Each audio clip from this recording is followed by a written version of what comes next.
Guys, lalabas tayo. Bibili ng gamot ng aking lola. So, mag-isa ako ngayon. Well, ano nga ba yung sasabihin ko? Ba't parang nakalimutan ko na? Ano nga ba yun? Ano ba yan? Ew. Wait lang. So, well, dito ko na sasabihin siguro yung sasabihin ko sana sa English. Unahin ko dito. Yung lahat ay may dahilan. Katulad ng ano ba yun? Yung kay Adam and Eve, tapos yung tree, yung invention ni God, kung paano niya ginawa yung earth, itong universe. Diba kumain sila ng apple fruit na pinagbabawal ni God? Sinabi pa sa kanila. Actually, meant to be yun. Sa tingin ko, meant to be. Alam na niya mangyayari yun. Nagagawin nila. Kasi fruit of knowledge yun, diba? Kaya, ito, gumawa tayo ng mga problema natin. And yung fruit na yun, kung naghahanap kayo ng na hindi kayo mamamatay or walang hanggang kamatayan. Kasi alam niya dadami ang tao. Alam niya na yung future. So, parang yung test na yun kina Adam and Eve,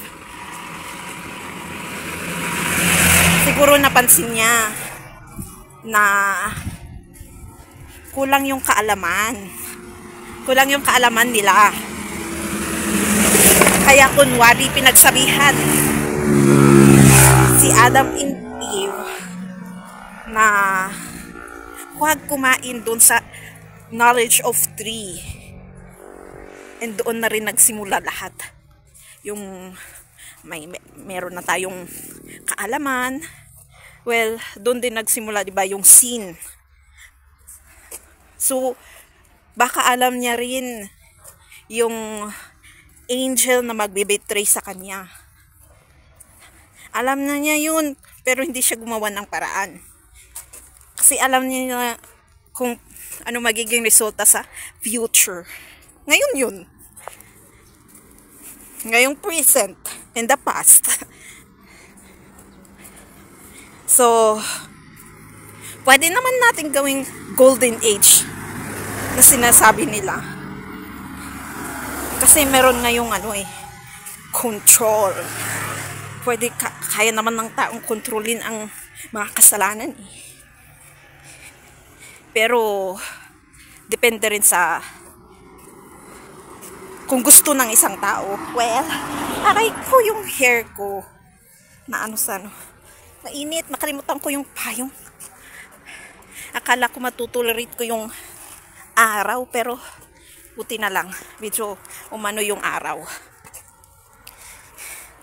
So, ayun. So, ibig sabihin, lahat ng nangyari is para mag-grow tayo at matutunan natin. So, meant to be na makakakilala din tayo ng mga masasamang tao, maka-experience ng mga ugali nila or gawa nila. Para mag-grow, hindi para mag-grow ng hatred. Mag-grow at move forward, tapos mag-matured. Yung po ang hindi natin naintindihan. Kaya, may mga matanda na hanggang mamatay is, ang energy pa is bata. Yun yung laging sabi nila na pinipreach na, alam nyo ba na kahit matanda ka na, nagla-learn ka pa rin ng lesson. Pero hindi kasi nila in-explain ng more or beyond. So,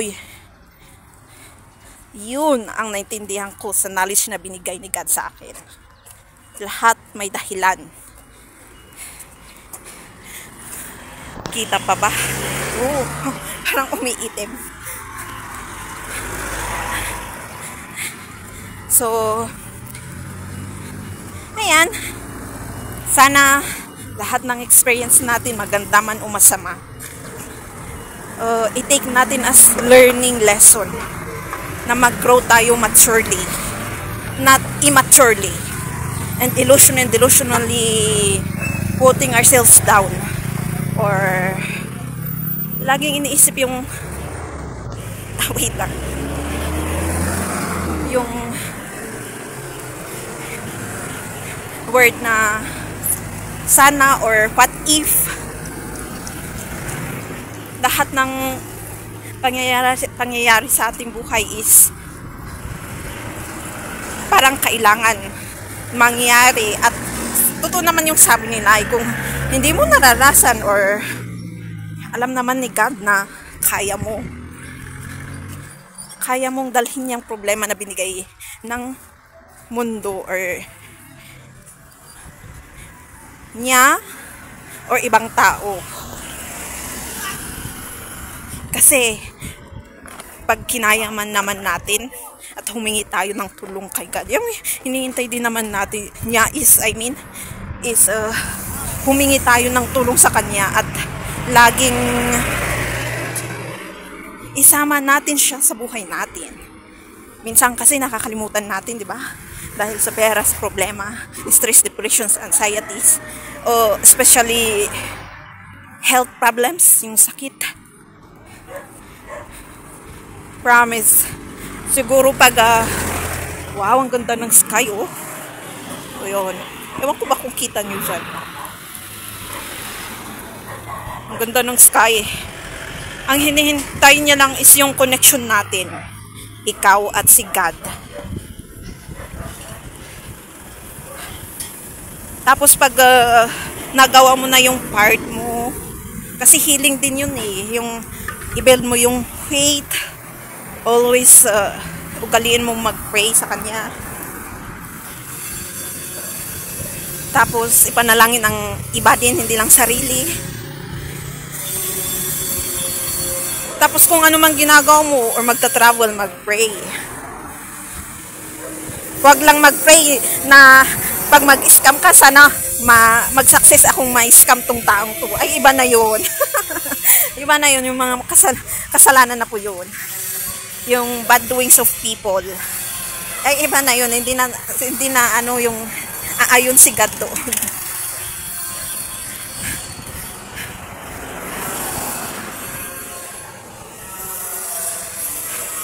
So, wait lang, magko-cross ako. So, i-end ko na sa ata itong video na to kasi naglalakad ako dito sa gilid ng kalsada. Mamaya, hindi natin tinitignan yung likod or harap. Sa salita-salita lang tayo dito sa cellphone. Yan kasi tatanga-tanga sabihin pa. Ayan. Parang pag tumitingin ng ma-experience din at mga nakakasalamuhang tao, tignan mo lang sa paligid mo. Parang ganun. Be vigilant and observant. Kasi hindi natin maiwasan. We have a different kinds of upbringing. Kahit pinalaki ka ng mabuti ng iyong magulang, hindi natin maiwasan na makakilala tayo. Pero be thankful to experience those kind of people also. Kasi that